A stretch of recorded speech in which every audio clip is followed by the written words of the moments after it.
Good morning सबैजनालाई welcome छ short mini भिडियोमा। यो चाहिँ दसैँभन्दा अगाडिको भिडियो।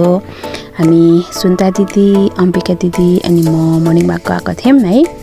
एकदमै खुसी हुँदै हामीहरूको चाहिँ ग्याङै रमाइलो छ। अम्बिका दिदी झन् यस्तो हँसाउनुहुन्छ है।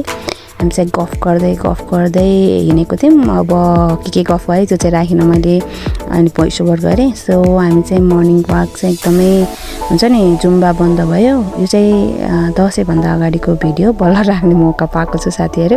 सो यो चाहिँ किन राख्नु लाग्यो भने मेमोरी हुन्छ भनेर राख्नु लाग्यो है। एकदमै आनन्दको भ्यूहरू थियो। हिँड्दै यो पालि चाहिँ के भन्छ अलिकता फरक साइडको भिडियो देखाउँदैछु होइन। त मदन भण्डारी पार्कको भिडियो हुन्थ्यो धेरै जस्तो मेरो, तर यो चाहिँ अलिकता अलि माथि नै। यो चाहिँ कहाँ भने हाम्रो बालकुमारी साइडतिरको जाने बाटो हो है।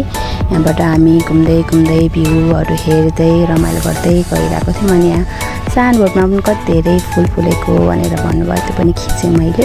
अनि साइडमा चाहिँ स्कुटर कसको होला है, पुरा खतम बनाइरहेको रहेछ, त्यो पनि खिचेँ है। त्यसरी फाल्नुभन्दा कसैलाई बेचेको भए हुन्थ्यो भन्दै गफ गर्दै हिँड्यौँ।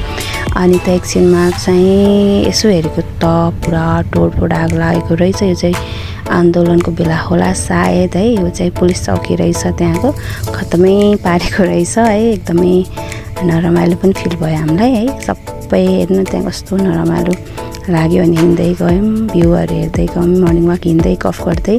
जुम्बा गएको जस्तो पसिना त आएन, तर पनि एक्सर्साइज हुन्छ भनेर हामी हिँड्यौँ। अनि गफ गर्दै दिदीहरूलाई जिस्काउँदै होइन हिँडिरहेको थियौँ मजाले। अम्बिका दिदीले चाहिँ यति फन्नी हुनुहुन्छ, यस्तो हँसाउनुहुन्छ, गीत गाउँदै नाच्दै हिँड्दै गऱ्यौँ है। एकदम रमाइलो भइरहेको थियो। अनि गइराख्यौँ यस्तो हेर्न कस्तो यतिखेर सायद 5:30-6 बजिसकेको थियो होला हामी हिँड्दा चाहिँ।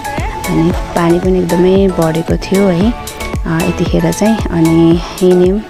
अनि हिँड्दै जाँदाखेरि चाहिँ यसो हेर्दा त है कति टाढा आइसकेछौँ कि झन्डै भाटबडी नै आइसकेको थियौँ। अब भाटबडी त रहेन, हाम्रो बालकुमारी नजिक कोटेश्वरको भाटबडी चाहिँ एकदमै देखाइदिन्छु म एकछिनमा है। एकदमै नराम्रो स्थितिमा थियो, जुन चाहिँ बयान नै गर्न सक्दिनँ है। एकदमै मनै कस्तो भयो कि देख्दा त झन्। अनि बाटोमा चाहिँ घर जाने, दसैँमा घर जाने मान्छेहरू पनि टन्नै थिए। हेर्नु न यहाँ बाटबाट नि, कोटेश्वरको बाटबाट नि, ओ माई गड एकदमै के भन्छ नि त्यो सोचेको भन्दा नि खत्तम भएको रहेछ। यो सबै बनाउँदै रहेछ, फोहोरहरू फाल्दै थियो त्यहाँ चाहिँ। अनि हिँड्दै गयौँ, बाटोमा पनि टन्न मानिसहरू घर दसैँको बेला घर जाने तर्खर गरिरहेको थियो है। अनि